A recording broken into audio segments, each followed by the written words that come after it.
andiny fahefatsy ty dia ataotika fanazavana mikasiky ty Madagasikara tika. Izay Madagasikara.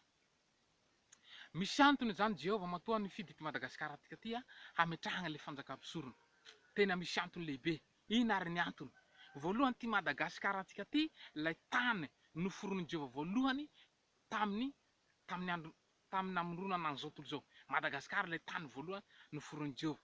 Ary ty Madagasikara ty ihany koa le nataon'i Jehovah fitsaharana tamin'ny andro fahafito. Rehefa vitan'i Jehovah zany nanao an'izao tontolo izao tamin'ny andro fahafito, izao tontolo izao tamin'ny andro fahaenina.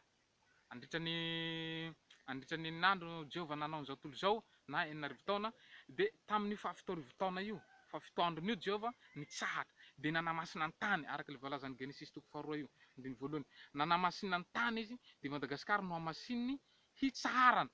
Ary zay mahatonga azy hoe mendrika tongotra kavian'Andriamanitra tongotra kavy. Hoy izy Lesay toko 2:20. Hoe ny lanitra fisezifendrena tany fitoeran-tongotra. De izy koa le amin'ny Bible any hoe Apokalipsy hoe Madagasikara hoe nosy mendrika tongotra kavia. De haintsika jiaby zay hoe Madagasikara nosy mendrika tongotra kavia. Fa nahoana natao mendrika tongotra kavia? Satria fitoeran-tongotry Jehovah na fitsaharana. Nandehandeha teto le tongotry Jehovah tamin'ny andro fahafito, tamin'ny andron'ny Adama, nitsangatsangana teto Madagasikara io Adama io, Jehovah io, niaradia tamin'ny Adama. Fa tsy hoe le mahavoninahiny azy, afaka maka endrika anjely izy, de na maka endrika anjely izy mitafy karaha zao de mandeha tahaka tamin'ny andron'ny Abrahama regny. De niresadresaky tamin'ny Adama, niaradia tamin'ny Adama. No amasiny ty tany Madagasikara ty de tany masina mihitsy. Zay, nitsahatra teto izy tamin'ny andron'ny Adama zay. Sahatra teto Jehovah. Nofidiny ty no amasiny. Karan'izany. Fa noho ny fahotan'ny Adama de nandao i Madagasikara Jehovah araka ny voalazan'ny Hosea toko 1:20 zay.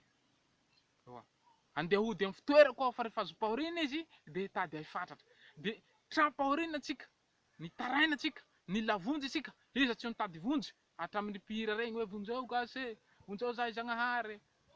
Nilavonjy. Ary rehefa nilavonjy atsika tonga indray ny famonjena antsika. Ny fitarana antsika indray Jehovah nagniraka ny I Marc TATANDRAZA. Tonga indray ny famonjena antsika zao. Zay. De apetraky ty Madagasikara indray lay fitsaharana farany de sabata farany io. Araka le voalazan'ny Hebreo hoe mbola misy sabata farany ho avy. Mbola misy sabata fitsarany ho avy ho an'ny olon'Andriamanitra fa zay nazotony tsara tamin'ny asany, izy koa no hitsahatra amin'ny sabata ho avy. Amin'ny Hebreo toko 4:7 zay. Zany hoe hitsahatra koa tsika amin'ny sabata ho avy toy. De 7 taona ty. Feno 9 taona am'izao zao tontolo zao nomboka tamin'ny Adama azika am'izao. De hiditra amin'ny 7 taona tsika. Io le 10 taon'ny Kristy fisaharana. Io le fanjaka-mpisorona dradradradragna aminao ho entin'ny Marika Tatandraza io. De Madagasikara voafidy hametrahana azy. Zany hoe Madagasikara fiandohany, Madagasikara koa fiafarana. Zavatra efa ara-baiboly mipetrapetraka raha volagnana amin'izany. Ka rariny zany Jehovah raha ataoko hoe nifidy Madagasikara indray hametrahana le fanjakana satria teto ihany izy nitsahatra. De eto ihany koa izy hitsahatra amin'izao farany zao. Tamin'ny voalohany izy tamin'ny Adama nitsahatra teto, de amin'izao Adama farany zao koa izy mitsahatra eto indray. Eto Madagasikara no tsarany hametrahana le fanjaka-mpisorona, hiadana ny kristiana mandritra 1000 taona, hiadana ny malagasy mandritra ny 1000 taona.